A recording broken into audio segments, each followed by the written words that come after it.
the funny story is, like, I didn't even know I had a business whenever we had left. My wife, she was working at Boeing at the time. And, we were like, well, do we want to hit this thing head on, or are we just going to wrap it up? And there was a post on Housecall Pro Facebook page, and a guy had commented on a post, and it said, I'd done 2 things that changed my life. He said, I read the book, The E-Myth, and I got me a business coach. And I'd done the exact same thing. We went on vacation 2 weeks after they had announced that they were departing, and I spent my whole vacation reading the book. And when I got back, I started researching the business coaching. And at the time, it was Conquer. And I heard all these great things about Conquer, and which later became Housecall Pro business coaching. But I did those 2 things, and it was absolutely life-changing. And it gave me a different mindset on the business and how to run it. And it even described in the book the chaos that happened in the business before.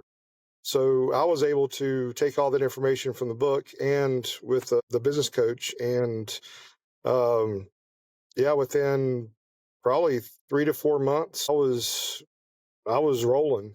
Like, I didn't understand what was going on. And I think, for a lot of people that that don't know what you're talking about. So E-Myth, is a book by Michael Gerber, and he's got different editions of it. There's like an HVAC edition and whatever, but there's also just the standard E-Myth. But all of them kind of apply in this kind of systems level thinking. And, you got to kind of earn the right to be able to sit in that office, kind of like you were saying, kind of pre-show here. But for owners that think that they're only going to be sitting in the office, they're out in the truck sometimes, and you're out on the truck. So yep. What happened today? There was a situation, and tell me a little bit more about why people can never, not do something like that. Yeah. So I had 2 guys call in, and this house was ready to be finished. So we're doing trim work today, and they're hoping to get the inspection next week for final. So we just put the boots on and come on out and help some people out. Mm-hmm.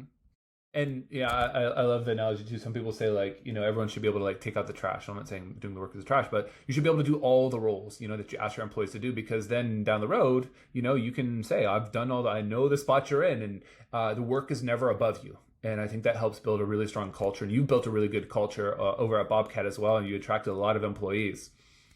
Yeah, and tell me a little bit more, like, how you go about building culture yourself too. Well, culture is kind of, if you treat the employees right, and one of the things that I started noticing is that if I didn't concentrate on the money and I concentrated on the people and kept it about the people, then you wouldn't have to worry about the money. And I think that's a lot of the misconception too, is that a lot of businesses make it about the money. All right, I'm back. You're back. You were talking about people make it about the money, but it's not about the money. That's not about the money at all. And whenever you see, if people sense that you're more worried about the money and not them and about their livelihood, then your money is just going to fall through the cracks. So I just think it's very important that you keep it about the people and not about the money. Yeah. And, I think at the end of the day too, you have to remember that the people that you employ are the people that are actually delivering your company's mission and values and customer service and all those things to the end homeowner. And so if you treat the people right, they'll treat your end customers right. And so they're really closely related. And you've done an amazing job scaling super quick, even just from last year to this year. I think, when you think about building a business here, if it needs you to survive, you don't really own a business, you own a job.